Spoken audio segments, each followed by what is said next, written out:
edition episode of the Outdoor Showcase. I'm Mike DelVisco. Happy to be here with you this evening. And we have got all kinds of cool stuff happening since the last time we were on.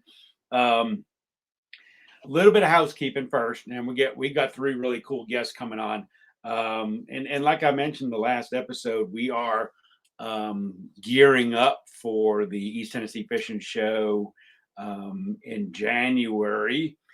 And we're going to be doing a series of different shows leading up to the East Tennessee Fishing Show, which is the 26th through the 29th, Knoxville Expo Center, like it always is.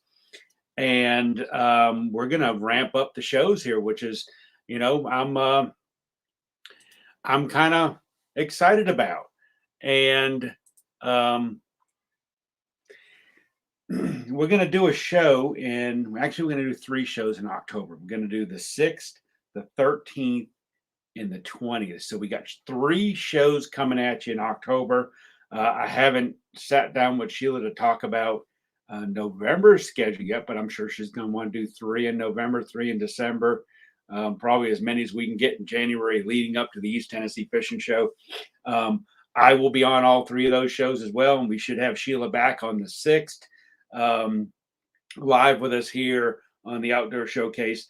The show on the 20th, however, I'm going to be remote. I'm going to be, and I haven't figured out exactly what I'm going to do yet, but I'm going to be in Alabama fishing a championship bass tournament on that day. In fact, that's the first day of competition. So either I'm going to be in a really good mood or I'm going to be really nasty, either one. But, I love Alabama. Anybody that knows me that has followed my fishing career knows that I like Alabama a lot. And we got a little tease for you on the next show on the 6th, and it has to do with Alabama, and it has to do with the East Tennessee Fishing Show. And I am going to leave it at that. We're going to jump right in and get our first guest in. And, we love innovative products here on the Outdoor Showcase. And, and don't forget, too, that after this show airs, you can watch it on Roku and Amazon and all the other great places where the Outdoor Showcase will be. Right now, we're live on Facebook. We got Kip Burnett, and he's got a company called Avid Angler Solutions. And there is, I'm a really kind of really focused person when I'm fishing, especially fishing tournaments. I'm really organized, and I really like to be organized. The more organized I am when I'm in the boat, the better off things go. Meaning, I want to know where everything is. I want to be able to get it when I want it, and I want to know what the stuff is. And Avid Angler Solutions makes a ton of great stuff for exactly that. We got Kip Burnett here with us. You've got some really cool stuff, and I'd like you to tell us about it. Well, thank you, Mike. I appreciate the opportunity to get on there and visit with you. I couldn't help but overhear your affection for Alabama. I have the same exactly myself. In fact, the last 2 weeks, at different times I've been on the lake, and I've been able to get a hold of some of those kind of fish they talk about. And what a fishery. We got one of the best fisheries in the United States. And with an hour from my home, I couldn't ask for anything. I'm originally from Texas, and I thought that was the only place that had big fish, but no, they're here in Alabama for sure. But anyway, thank you for the opportunity. Avid Angler Solutions, exactly what it says. And my wife reminds me to say this on occasion, we're anglers who are making things for anglers. So we understand what anglers need, and we have products that we think that will make you more organized, more efficient, and then most of all, catch more fish. Yeah. And in a really nifty little carrying container that you can have everything all at your disposal, all in one place right there when you need it. Yes, we actually have two of them these days. We've added one since last year. We have two toolkits. We have our large toolkit that is inclusive of everything an angler needs to have in his hand's reach within a second or two. And it actually, it comes in a vacuum formed case. You can push it against the flat surface in your boat, so it's within a second's touch to you. Or you can put it in one of your compartments, or you can put it in a tackle bag or wherever you want to. But the Avid Angler's fishing toolkit includes needle nose pliers, which you use regularly during the day, braided cut scissors, two screwdrivers, both a Phillips head and a flat head. It has what I'm going to save for the last, our secret weapon, because more people are beginning to tell me now that they're using it. They agree with that. It has a marker, and it has get in my things toolkit. Oh yes, the hook file. A lot of folks say, "Well, gosh, what do you really use a hook file? All these files or all these hooks come sharp these days." Well, they do. However, if you are fishing, let's say you have your favorite jig on, or you have your favorite hook on a crankbait or a swim jig or a chatterbait, and it gets dulled a little bit, and you know that it needs to be taken care of. You pull out the old hook file, hit it a couple of times, and it's back as sharp as ever. So we've got tools that are going to make you more efficient and help you catch more fish in our toolkit. Then our next toolkit. Oh, and I forgot to tell you the secret weapon. The secret weapon is, it's a one of a kind product. And in fact, in our toolkits, we're the only guys that put a marker and our famous now to be Avid Anglers fishing glue. It's a one of a kind product. And what makes it special is that it cures within 3 seconds or more, wet or dry, fresh or salt water. And Mike, to be honest with you, if I told you all the things that you could use this glue on, we'd be here for a while. I've had all kinds of anglers tell me different things, but basically, people ask me all the time, well, what do you use glue on? Man, there's so many to expect, but every time out, I'm using glue on my shaky heads. I'm using it on my Texas rigs. I'm using it on my jigs, my spinnerbait trailers, my chatterbait trailers, any trailer that I'm using. I was talking to Mike McClellan the other day of MLF fame. Mike's one of our guys that works with us, and he was showing me how every time he puts on a swim bait, he takes just a little dab of our glue, puts us at the base before he even puts the on the base of the hook before he runs the swim bait up. And he said, I can't live with that. And he said, in fact, I was at an MLF event the other day, and a particular angler, I won't say his name, came up and said, "Hey man, I couldn't get any glue today. Have you got any extra glue?" Goes Mike. Mike said, "No, not only do I have some extra glue, I have the best glue." And the guy agreed, "Yeah, you've got the best glue." So we're real excited about our toolkit. And then our small toolkit for those anglers actually was designed after the Tennessee Fishing Tackle Show last year. My booth was across from all the kayak guys, and they kept coming by and they would look at it. And they said, "Oh, that's pretty cool. Do you have anything for kayakers?" And I said, "Hey, I don't, but I will." And so we came out with what we call our essential toolkit, which is a smaller version. And we put our needle nose pliers, our scissors, our glue, and a marker. And again, you can store it on your kayak someplace or put it in your tackle bag. So we've got those two toolkits, which are again very unique and much needed. Yeah, that's a great idea too. For the kayak guys. And that's getting more and more popular. More guys are kayak fishing, and they really need to be organized. They've got such a smaller space than we do, in a big bass boat. They need to have everything. And they don't have the luxury of getting up and down and going from the front deck to the back deck.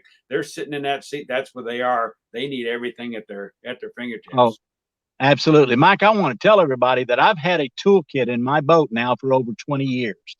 In fact, I developed the toolkit for a former pro by the name of Ken Cook, who won the Bassmaster Classic. I was friends with Ken. Yep. Yeah, Ken was a great guy. We've lost him, but he his presence is still felt in the industry. But he and I got to spend a lot of time together, and through that affiliation, we developed the Ken Cook fishing toolkit with an old company called Coverlay. And I was vice president of sales, and I was fishing on the tour with Ken. And so I was with him one day, and I said, "Hey, I think I can make you a better mousetrap there." So we went home and designed the first fishing toolkit, showed it to Ken. He loved it. He kept one in his boat. And that was over 20 years ago. And then I went to work work in the industry for some other companies, and I kept one in my boat all the time. And anytime everybody got in my boat, they said, "Where can I get one of those?" Well, I said, "I'm sorry to let you know, but the company that I designed this for isn't now producing this anymore." And that was all over 20 years ago. So after having several people get in my boat and ask me about that, I said, "You know what? Let me make a telephone call." So I called up and I talked to my old boss. And I said, "Look, you put all of these Avid Angler products on the mothballs. I want to buy the company. I want to buy these products." And he said, "You can." So I purchased the rights to the companies, and I came out and I've improved them, and that's what you're seeing today. That's awesome. And getting back to the glue, I have used, you name it. I've tried to pour it on a bait to try to make it better. From anything from just regular old super glue to Loctite to the gel to and they all work okay. But after a period of time, you get stains on your bait, or they run down and they drip and they don't set up right, or you glue your fingers together and they just don't, they just they don't act the way they should. And your glue, like you said, sets up in 3 seconds. You can use it for a ton of different things, and I use it for, my favorite thing is if I'm ball head jig fishing, with a little grub.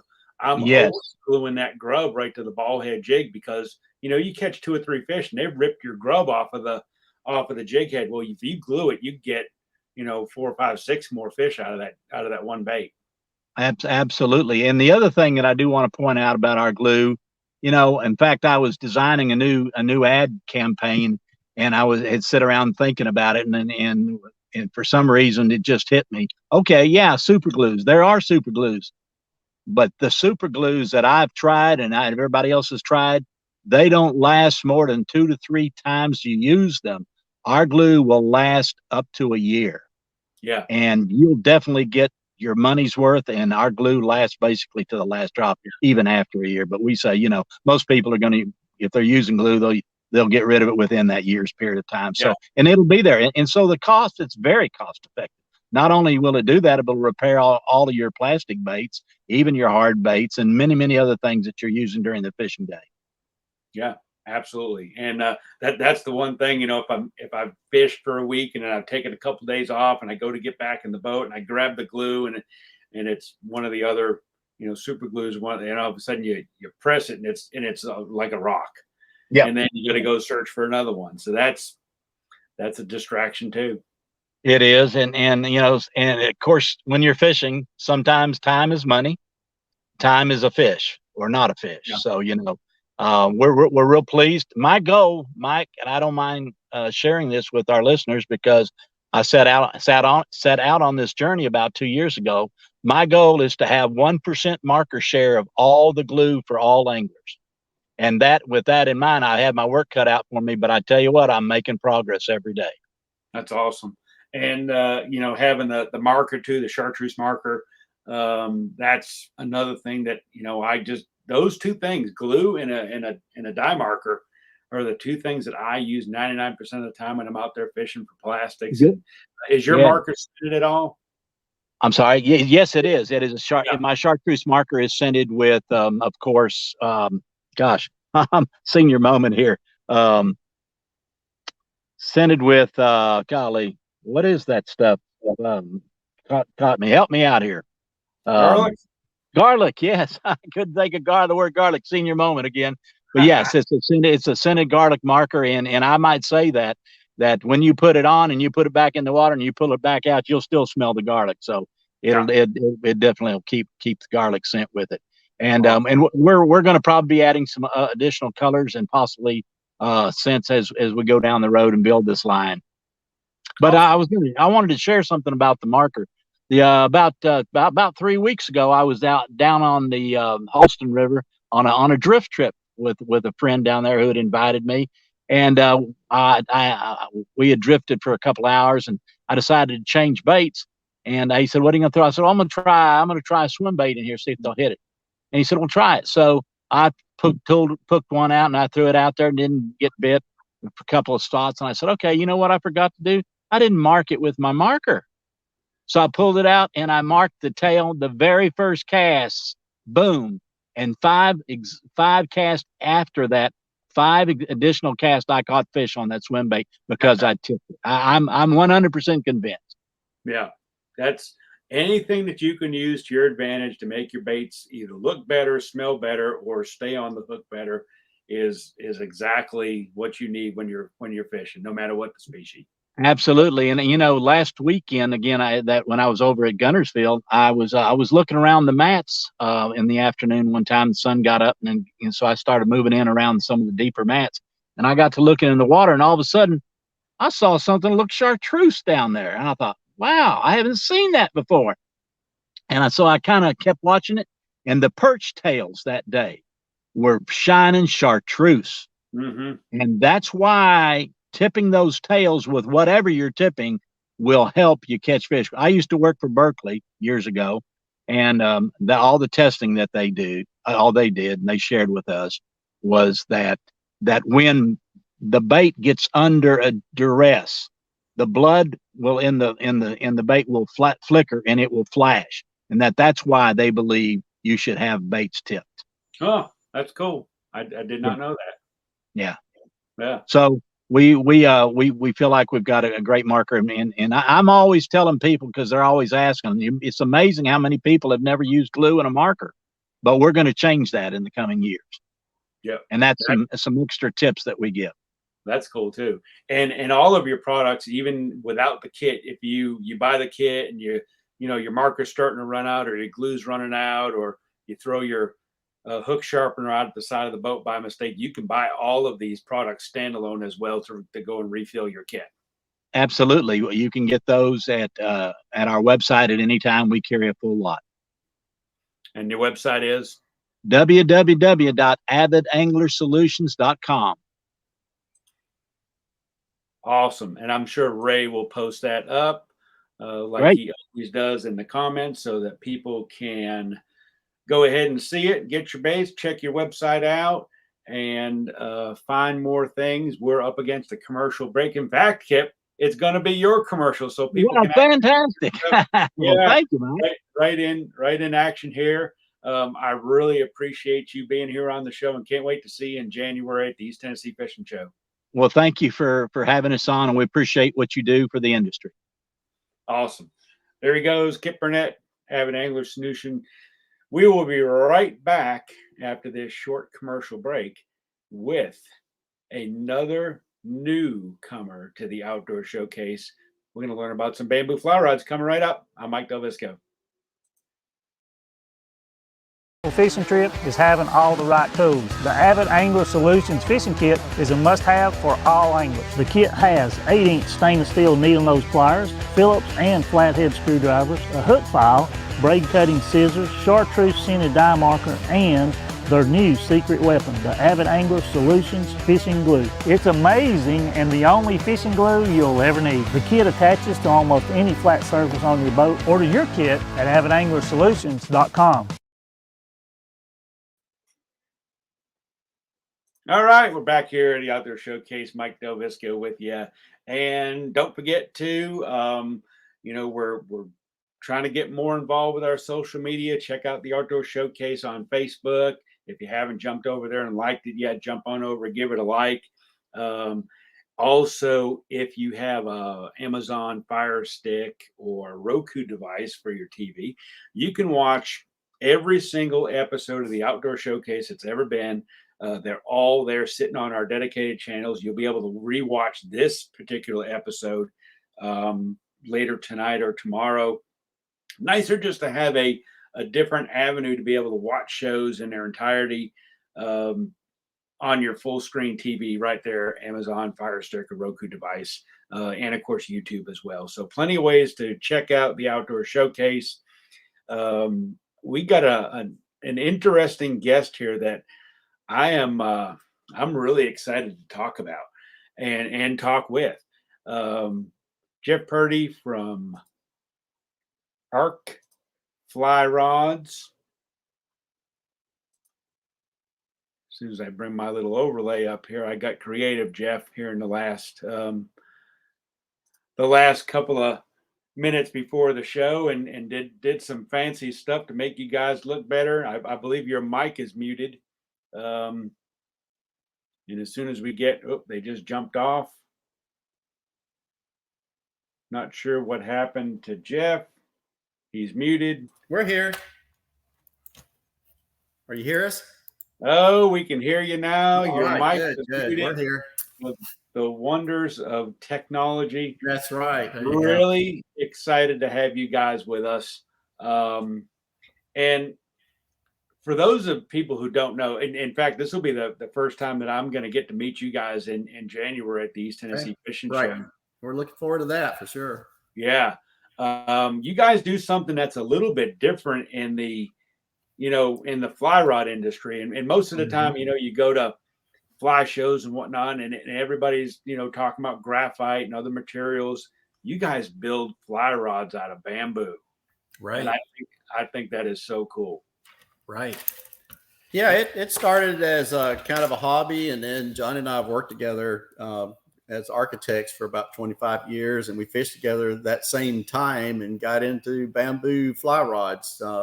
From somebody handing my grandfather's rod. They built the only rod that was built between 1900 and 1950 were bamboo rods, and they were fished for everything: fly fishing, spin fishing, tuna fishing. There was no other rod until the fiberglass was invented in the war. So that was everybody can find one at their grandfather or vintage stores and things. They're still out there because they made millions of these things. Right. But they're not making millions now because the fiberglass and really the graphite took over in 1970. So, but we wanted to bring back tradition. We love fishing them. We think they're the best rods you can have. Everybody thinks they're so delicate, but they've been around now for 130 years. So yeah, bamboo's a really sturdy material. It sure is. Yeah, you're not kidding. And I guess my first two questions for you guys before we actually get into some of the other stuff is why bamboo, and where do you source your bamboo from? Why bamboo? So it's kind of why tie your own fly? It's back to that. There's a little bit of zen involved in catching a fish with something you handmade yourself, from a fly to a fly rod. And we think that casting a bamboo rod, there's a certain elegance and grace to it. It may be a little slower than graphite rod, but I don't think it changes the action of the rod at all when you're catching that fish. When you got a fish on, you can definitely feel the whole catch process and struggle of the fish. So that's why bamboo rods, and why we started fishing them. Yeah, some of the things that are kind of different between the graphites is that the line loads the tip of the rod. They're typically a little slower action, and you don't have to have the perfect 10-2 cast or 10-12 o'clock cast like you do with graphites that everybody teaches you. That's the perfect fly cast. You cast these with your wrist. So if you got into wind and stuff, you can do the double haul in the arm, but actually the heavier lines, which is where we're designed for silk, actually loads the rod tip, and you don't have to use your arm to cast it. The tip loads up on the back cast, and it's easier to cast that way. So it's really, a lot of people can cast it a lot easier, learn to cast them. Right. So do you find that, and I do not fly fish, and I have thrown a fly rod at times, throughout my fishing career, but do you find that with the action of the bamboo being slower, that it gives you a little bit extra in being able to like hook to land ratio with the fish, that sort of thing, similar to, like when we're bass fishing, sometimes we use fiberglass rods for, different baits, crankbaits, right, stuff like that, to give the fish a little bit more time to actually get the bait before we set the hook. Right. Yeah, we do a good bit of bass fishing. We actually have rods and if you've seen our website, we fish everywhere, all types, and we grew up bass fishing and stuff. So Trout started about in the late 1900s, 1990s, when they started delayed harvest and things like that up in Tennessee and North Carolina. And that's when we really got into the trout fishing, and we've been out west, but bass fishing is still in our, repertoire. But we think that same thing you said, it is a natural that the fish takes it and doesn't feel the rod as quickly because of the softness of the tips that we do. Yeah. But we do, fast tips, medium flex, and full flex. So we've done a lot of fishing and tapered our rods to, dictate what kind of fishing. That's the first thing we do when you come to our shop. What kind of fish do you fish for the most? Nice. And we've actually got some slides of the shop, of the products. Looks like a really cool place to come visit and check everything out. And it looks like you do everything right there, right on premises. Right. The week spent building your rod, it's truly an experience. If you enjoy going on vacation and seeing the sights, this is something you would enjoy doing, just learning the process of building a rod and going through that. But to walk out the shop, at the end of the week with a rod that you custom made, there's nothing quite like it. So it's something you'll treasure for a long, long time. So, but now, do you guys do both? So if I said, okay, I want to start bass bugging, fly rod fishing, and I came to you and I said, okay, I want this, you would give me suggestions of what you think I would need. Right. You guys build the rod. No, you build it. Yeah. Okay. So I come in and build it, almost like, making your own pizza.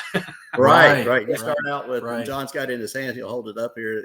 We start out with the raw cane that's about 2.5 inch diameter, from China. That's where it comes from, which was the British brought it over and found it was the best cane, as Tungsten cane. But no, we start with this raw. That's what you get. We give you 2 of those pieces about 6 foot long and say, go at it. But we're here to help. I mean, obviously we're the ones that are going to keep you hands on, make sure everything's perfect, and go out and leave with a great rod.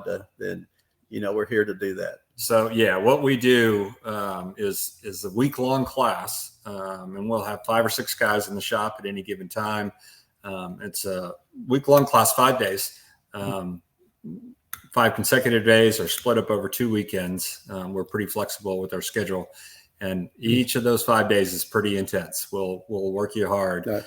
So it's 8 hours a day, and you're taking a piece of cane like this and you're splitting it into sections, and you split those into little tiny pieces like this, and you get 6 of them. Let me see if I can figure out how to share this on the screen there. 6 of them that are these perfect 6-degree triangles there, and you take those 6 pieces and you glue them up together after you get them all tapered and all of that, and planed, and you create, this is just one section of it, but a rod there. You can kind of see the 6 pieces glued up together there and how those 6-degree triangles come together. And the tapering of the rod is all done with hand plane. So we have steel planes, and we taper it down, and like this is the tip piece. You get 6 pieces this big, whereas John showed you more of a butt section. So you don't think you can do it, but a lot of shavings go on. So it's everybody can do it, even if you don't have woodworker skills like that. And then obviously you end up with a beautiful rod with the nickel, silvers, and different guides and things like that. So, but it's fascinating when it comes together, and you're shocked that you're able to do it. But it's a beautiful thing when you take it out and fish the first. And think when you're all done too, and then you actually go to the lake with the thing, and you catch a fish with it, and then it makes it even more rewarding. That I caught a fish with a rod that I blood, sweat, and tears spent a week or 2 weeks putting this thing together and building it from nothing. And here I go. So that's awesome.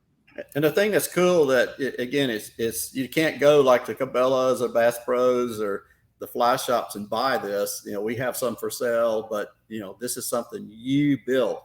It's not anybody else. It's not going to have just exactly like it.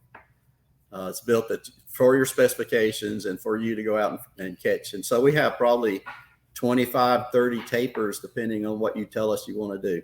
And that taper, depending on how you taper the rod pieces, each of those splits, that makes up the action of the rod. So a faster tip action, faster rod, or the size of the rod too. So an 8-weight for bass fishing, is going to be a little bit heavier rod versus a 3 or 4-weight for, small streams, trout fishing. Awesome. So start to finish, if you just sat down and just focused on doing this, how long would it take you to build one? Our workshops now are typically 5 days. If people, run behind, and we go a 6-day. Like the 6th day is dipping and finishing the rod, and they come back and get it. So we won't, we want the rod to be dry for somebody takes it out of the workshop. But 5 days is what we have, consecutive days. And we also, for locals or people that want vacation days to fish, we have a 3-day weekend, and you come back the next weekend or another weekend and finish the rod. So, but 5 days it usually takes. 5 days, 8 hours a day. So it's 40 hours to build a rod. Awesome. Put it all together. So that's cool. And how many of these workshops do you guys do? We do sometimes 2 a month, sometimes 1 a month, depending on, how many days or kind of the schedules of holidays and things like that. So yeah, we post them all on the website. You can go on and see which dates. Weekend dates for kind of, we can work with people on their dates if you do, 2 weekends. But we want you to have those extra vacation days from work, to go fishing. Yeah. And website is arcflyrods.com, correct? Right. Yep. We'll get ready to post that up in the comments section like he does with everybody else.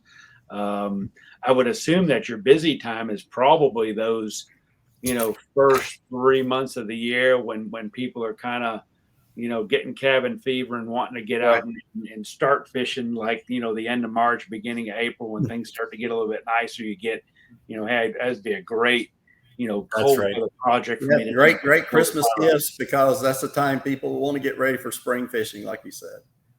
Come in the workshops and get your rod ready for the spring.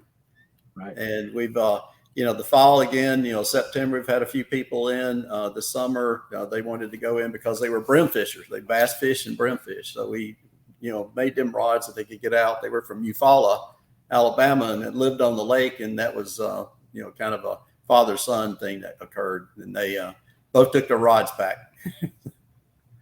Got pictures. We have a wall of fame for people to send us pictures after they catch their first big fish. Yeah, and we actually showed some of those pictures in a little slide, and I noticed one of the guys had a big northern pike, and man, that must be so much fun to catch one of those on a fly rod. Oh yeah, right. We've been up to the Collins River. That's a new river we're targeting because we went up to Canada for pike and also for the muskie. And so the Collins River there, we're going up Tennessee now to try to catch some of the muskie in the river. So when you get the muskie fever, you got to find them anywhere you can find them. Yeah, I live on Douglas Lake in East Tennessee, and every winter at least somebody catches one tiger muskie. Yeah, nice. They come in from the French Broad River. Right. So we do kayaks and go to the rivers and float down and do the bass fishing in rivers and also the muskie fishing now. So we've got a new place. It's only 3 hours away. We can do it in a day. Excellent. And you probably get guys that are, if you get 4 or 5 guys coming in for a workshop, you may have a guy building a bass rod, another guy building a trout rod, maybe some guy building, could be anything. Right. Yes, right. Your choice. Yes. Yeah. We want to customize it to, like I said, the kind of fishing. We let you test the rods. We have rods in the shop that you can cast just so see what kind of weight and what kind of action you want on the rod. So that gives awesome. Everybody a chance. Yeah, because the rods are truly custom. So in this case, this is a prefab handle here. We also put together corks, little 1-inch pieces of corks. You glue them up, you make your own handle. So you can get any style of handle. You'll turn this on a lathe and create it to whether it's the cigar shape or, all the different handles out there. And then you get to choose a reel seat, and including the metal components here, either aluminum or nickel silver. And then you tie on all these components from the stripping guide to each of the guides there. I'll show you one that we're in the process. This one hasn't been finished yet. No varnish on it, but tying the thread on, you get to pick your own thread colors and all of that, and tie on each and every one of those little threads. So a very cool process of walking through each and everything, building a rod. So that is really cool. Yeah. And I'm thinking, not to put you guys on a spot, I'm thinking of an idea. I don't even know if it's feasible to do it, but you guys are going to be at the East Tennessee Fishing Show, right? How hard would it be to actually build a rod there at your booth? Well, people could come by and watch. They could do 5 days. That's the thing. It takes for us to build a rod right there. Yeah. We'd need some time. Yeah, I know there's a lot of equipment and earmuffs and stuff, and eye protection. So a lot of sanding and dusting. Yeah. So it's a messy. There are messy parts. I figured as much. At least, it would be cool though. We'll bring some of our samples, like the things with the planes and stuff that we use. Sometimes we've had the plane with us in the show, and let people plane it and see how easy it is to do it. So. Right. But we'll like I said, Tennessee, up there in the Smokies and all that area up there, it's a great place for people to get into the bamboo rods and stuff. Yeah, that will be. You're going to be really surprised how much of a response that you guys are going to get, because it's such a multi-species event. And we could have, even though there's a lot of guys that bass fish, there's lots of guys that catfish, crappie fish, striper fish. Yeah. Pike fish, trout fish, it's virtually everything. And we get guys from multiple different states coming to the show too. So, right. Yeah. We also, again, when we mentioned tying your own flies and all, and we actually tie flies. We have some that we, bring to the show to sell. They're specially made, some of the big frog. I'm a bass frog fisherman, topwater. So, poppers and custom frogs that we cut out of balsa wood and things like that we'll bring to the show. And, the bass fishermen, you saw the bass we had, they all came from the flies we did. So we'll bring the poppers with us there as well. Right. Awesome. We're going to take another quick commercial break. Awesome having you guys with us. Can't wait to visit with you here in January at the East Tennessee Fishing Show. Ray's going to get your website posted up in the comments so people can come check you out before they get to the show. Really a pleasure having you with us. Yeah, thank you for having us. And since you haven't fly fished, you come to build one, you'll never go back. Sounds good to me. All right, Mike. Thank you. Here they go, Jeff and John, Arc Fly Rods. One more break. These shows go by so fast. We're already down 2 segments, got 1 left. Got Bruce coming up from the Jig Shack here just in a second. One more little commercial. We'll be right back. I'm Mike DelVisco. Catch the best in outdoor products every month on the Outdoor Showcase. Hosts Sheila Bunch and Mike DelVisco bring you new, unique, and awesome products for the outdoors, featuring guests and segments. Whether you fish, boat, camp, or just love the outdoors, there's always something for everyone. We are live the last Thursday of every month, available on Fire TV and Roku. For more info or to have your products showcased, visit theoutdoorshowcase.com. We'll see you in the great outdoors. DelVisco with you here, Outdoor Showcase. Get my overlays right here. The wonders of TV. And once again, don't forget, you want to check us out. Download us on your Amazon Fire Stick or Roku device. It's super simple. Even I can do it. Just go on Amazon and just type in the search bar of the Outdoor Showcase. You'll see it right there. Download the app, and then you can watch it virtually anytime you want. All the past episodes, everyone that we've ever done, including all the new shows, appear usually the next day or even that night, right on your Amazon Fire Stick or your Roku device. Got our last guest coming up, and this is going to be another new guy that I've not had a chance to meet yet. I had a chance to talk with him a whole bunch. And Bruce West from the Jig Shack out there in Alabama, which I was just at the other day. Didn't catch many fish, but I had a good time. You should have come see me. We've been catching the fire out of them. I was out at Lake Gunnersville for a benefit tournament last weekend. And man, boy, that tastes. I love Lake Gunnersville, but it's a challenge every time I go there and try to catch some fish. The eelgrass has changed that lake a little bit. You got to really change your approach up. I'm used to fishing it when we're there for the Toyota series in February when it's ice and snow and there's not much grass left in the lake and we're freezing to death. But I had a great time nonetheless. Yeah, it's a challenging lake. There's no doubt. It's a different type of fishing than I was even used to. Brought up as a kid. I was a Southern Illinois boy, and we fish mud holes. There's no mud in here. It's all grass. Yeah. And I have fished Illinois quite a bit too. Yeah, but yeah, I've never regretted for 1 second moving down here. Not 1 second. Yeah, beautiful part of the country. Not awesome. I'm anxious to do your show with you this year. This is the first time I've done yours. I've done several others throughout, but I've heard nothing but good words about this show over here. So it's I know I have a ton of customers over around Knoxville area. Yeah. And they come from not just Knoxville, but they come from all over the country for the show.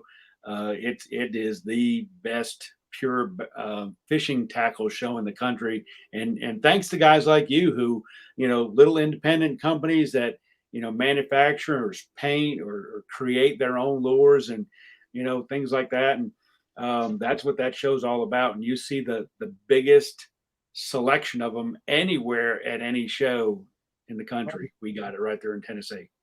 Yeah, they'll see a lot of new things that, even with me this year, that they've never seen before.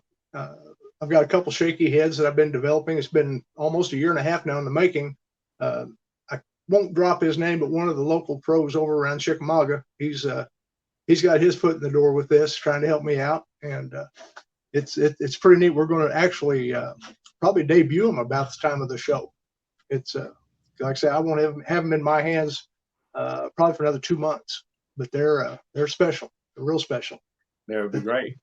So most of your, well, there you go, right there. That's a prototype. I just got that in my hands last week. We finally got it, but it's unique, very unique. Nice. Looking at your website, I saw that you do, you've got a lot of different unique baits, crankbait styles, glide baits, big swim baits, that sort of stuff. And you're doing a little bit of everything from your own stuff and custom painting baits. And yeah, I do custom painting. I do a ton of work. Matter of fact, I'm sitting there just behind this camera looking at a box, just shaking my head because there's about 150 baits the guy dropped off today to do. But that's been my claim to fame. Guys will come in and they'll say, can you develop, copy this old pattern? Can you make it look good? Yeah, I do it. Heck, I take 50, 60-year-old baits, sandblast them down, make them look brand new. And I've not been stumped yet on a color. One day I will, but not to this date I haven't. And I've been doing it many, many years. But I may need to bring you some at East Tennessee Fishing Show next year. I've got a couple that they're about 20 years old baits, and it's a real. I'm not gonna even tell you what it is here on TV, but I will bring it to you and show you. I'd like to be able to get it duplicated. That's easy. It's sometimes it'll take me a full day just mixing and blending paints and trying to get it perfect. And it's not easy. I mean, you have to learn how to actually build a bait backwards is what it boils down to. And a lot of guys get it, some guys don't. And I teach a lot of young guys. I've got a 13-year-old and a 17-year-old right now. I'm trying to help teach them the trade of painting. Well, that's great. One's definitely going to make it. The other one, man, he's taking a lot of work. But that's what makes the world go round.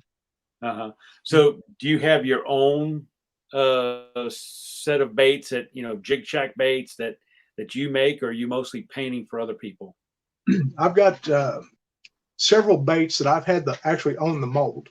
I just came out with a 110+1. Everybody's familiar with it. Everybody in the world's tried to copy it. This one here took me about 9 months to get it perfect because they have to be an exact weight, exact balance in the balls, shifting back and forth and everything else. And it took 6 times to get it finally developed the way I wanted it. and it's an absolute teetotal perfect base, perfect suspending and everything. Designed it using triple grip hooks, #1 rings, and 12-pound fluoro. Now, it's yet to be seen how much the temperature has to do with the suspending on it, but right now it's perfect. I mean, just teetotal perfect. Hint nose down. Yeah, Awesome. it's money. It's there's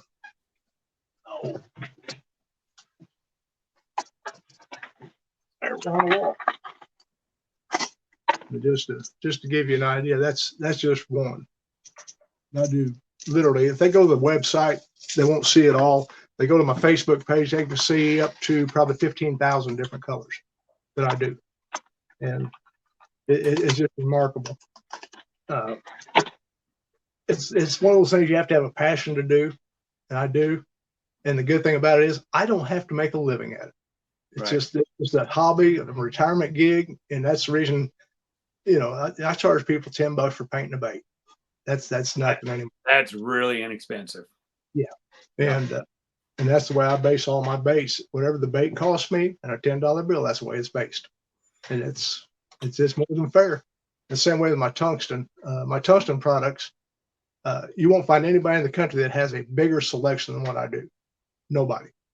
The quality of it is surpassed by none either. But the pricing, nobody touches me. And simply because there's no middlemen. I'm the actual developer, designer, and you don't have any middlemen to deal with. So therefore, their profits aren't involved in it at all.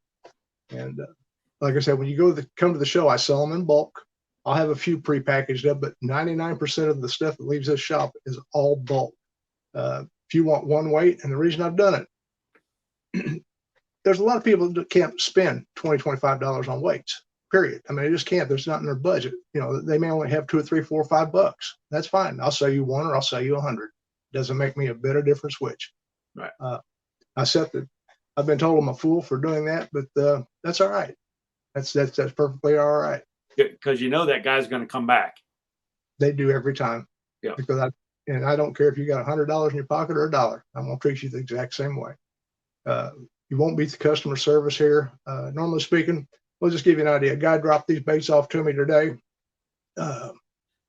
Chances are he'll have them back in his hand by Wednesday of next week, and that's 150 baits. Awesome. There's some of your handiwork right there on the screen, looking great. That bait was really cool when I saw that on your website. That little joint of bluegill. Oh yeah, that's it. Like I said, the website's just got a small portion because well, you know as well as I do, it's a full-time job keeping up after a website. Yeah, and there's all the tungsten you were talking about between the weights and worm weights and drop shot weights and wobble heads and shaky heads and virtually, and then you've got the kits too, which is nice. Yeah, it takes all the malarkey out. There's a lot of people, believe it or not, that haven't switched to tungsten. They're afraid to dump out their lead. I make it where it makes it a lot easier. Okay, here's everything you could possibly need in tungsten. Get rid of that stinking lead. It's no good. I have a lot of people that will tell me they don't see the difference between lead and tungsten. I hate to disagree with them, but they're wrong. They're 100% wrong. There is so much difference between lead and tungsten. It's night and day. It's like the difference of a thud and a ding, real sharp ding. You can actually feel grass. Of course, I'm using good rods too. That makes a big difference too. But the tungsten actually it amplifies anything you touch. Like say you touch the grass, it amplifies it. You touch the log, oh my Lord, it's like getting hit with a hammer. You know, it's a thunk. But and the drop shots, it lets you feel the bottom a lot better. You know, there's a lot of guys will suspend it up a little bit and lets you feel the bottom a lot better. You don't get hung up near as much. Yeah. And well, when you take tungsten and come across the log and you feel that little limb and then that thunk, there's nothing compares with it. That's right. You know, it's strange to think too that, you know, tungsten's been around. Although it seems like it's just been yesterday, it's been around for a long time now. It has. But unfortunately, there's nobody in the United States. We looked into, my son and I looked into getting it manufactured here in the United States. And it's going to cost us right at $2 million to get going on it. and that's a heck of an investment. And unfortunately, you would have to charge an extreme amount more than what I can make the same product and have the same product made for. Right. So we're just going to stay where we're at, keep it affordable, and like I said, the quality is just none compared. Yeah. So let's say somebody comes to you and says, "Hey, I got a half a dozen baits. I want to get them painted. I need them. What's the kind of the lead time, drop off, pick up? I know it's hard to tell if you've got, you got a whole bunch of people backed up, but what's your typical lead time on getting stuff done?"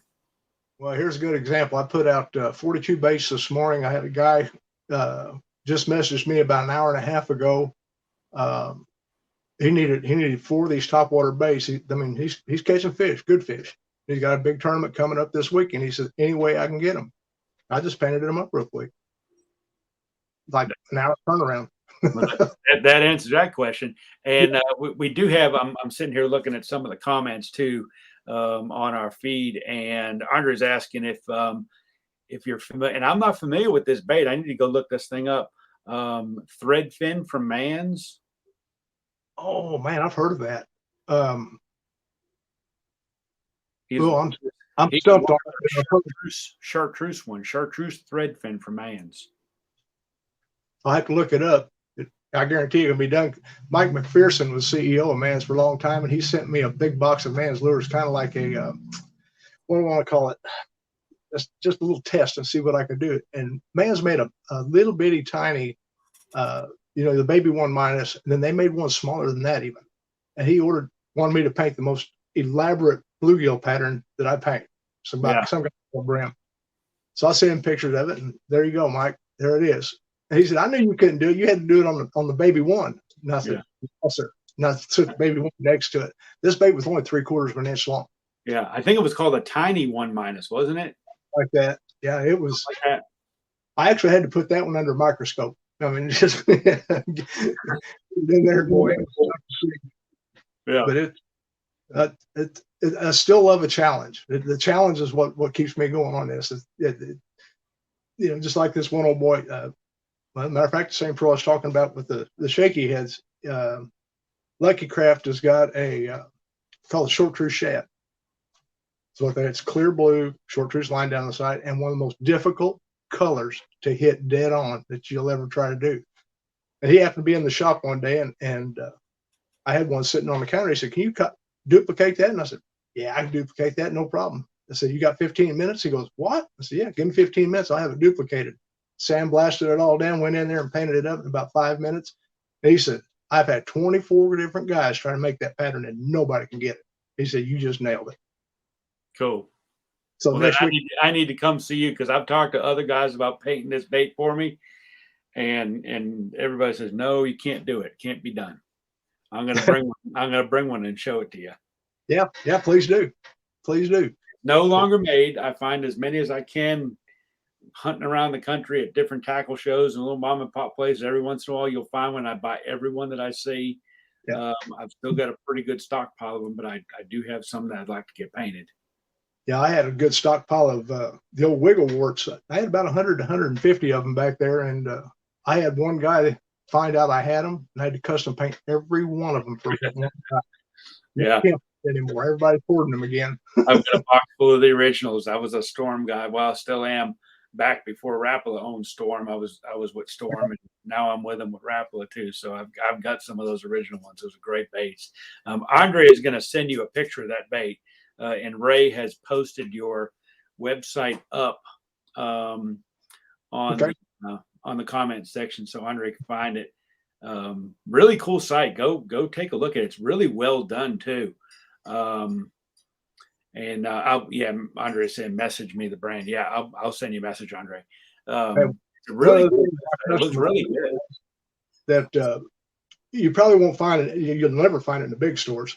But my phone number is actually posted on the website. Call me. I'll answer it. I don't hide from anybody. And, okay. And a lot of times it's a lot easier than trying to put words, typewrite them out, and get your meeting through. When you're talking to somebody face to face or on the phone, it's a whole lot different. Even like we're doing right here. If we're doing this on the internet, you just can't make it. But yeah, right. pick up the phone, give me a shout. Some people are surprised when people actually answer the phone. They go, "Is this really you?" I had a guy call me about something today, and he was surprised that I actually picked the phone up and talked to him. So, yeah, who else is going to talk to you? You know? No, I'm a one man show. I do have a hooker in here though. My wife, she does the hooks on the baits. Oh, that is a terrible job too. Oh man, it's especially when, just like right now, she's I think there's probably 75, 80 baits over there to do, but she'll not come out here in the morning while I'm doing a little bit of work and whatnot, and she'll knock them out. And It is rough on the fingers. yes, it is. Yeah. So Wow. you're going to be so just so people know, East Tennessee Fishing Show coming up here January 26th through 29th. What are you going to be bringing with you so people will be able to check the stuff out? I am going to have probably 2 racks of lures, all the way from 0.5 to the great big swim baits, 8.5-inch swim baits.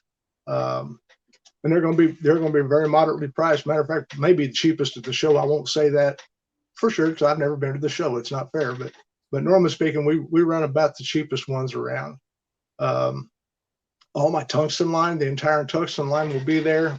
Shaky heads, the jigs, all the way from 1/32 to 2.5-ounce weights, and 6 different colors too. As a matter of fact, that'll all be there. Let's see what else, man. I'm even going to have. I just got in a new shipment of hoodies and the hooded long sleeve shirts with the gators on them. I got those in finally just today. Those Nice. will all be there. But unfortunately, you can't put everything in a 10x10 area. That's right. You got to prioritize. Yeah, if this works out like I'm hoping it will, and next year we'll have a 20x10. Awesome. But Perfect. but no, it's like I say, that's that one there. If nobody's ever seen it yet, that's a brand spanking new one. Whoop, there we go. That one there, believe it or not, just got done last week, and I debuted it on a couple of the Facebook pages that I manage and whatnot. Oh my Lord. I'm about tired of painting that color. Yeah. Well, you need to have one of those with you too, or 2 of those with you at the East Tennessee Fishing Show coming up. We are like out of time. And every time I do one of these shows, Oh yeah, it just goes by so quick. The hour goes by fast. We're just about out of time, and I cannot wait to meet you here at the East Tennessee Fishing Show coming up in January. Yep. Appreciate it. Happy you're going to be with us this year, and looking forward to meeting you. Yep, my pleasure. Awesome. There he goes, Bruce West from the Jig Shack, all the way out in Gunnersville, Alabama. We are just about, in fact, we are all out of time here. Check the Facebook page for posts coming up with our next series of shows. Looks like, looking at my calendar here, is going to be October 6th will be the next show. And then we'll do the 13th, and then we'll do the 20th, which I will be in Alabama for, but I will figure out a way to get on camera, whether I'm out in the boat or something. Who knows? I don't know what I'm going to do yet. And make sure that you guys watch and come on and check out the October 6th show, because Sheila's going to be back. We've got a really, really big announcement. Some of you guys already know what we're cooking up, but it's even going to get better, bigger, and badder than ever. East Tennessee Fishing Show Outdoor Showcase. I'm Mike DelVisco. Check us out. October 6th, we'll be back for another live show. Until then, have a safe time on the water and catch a bunch of fish.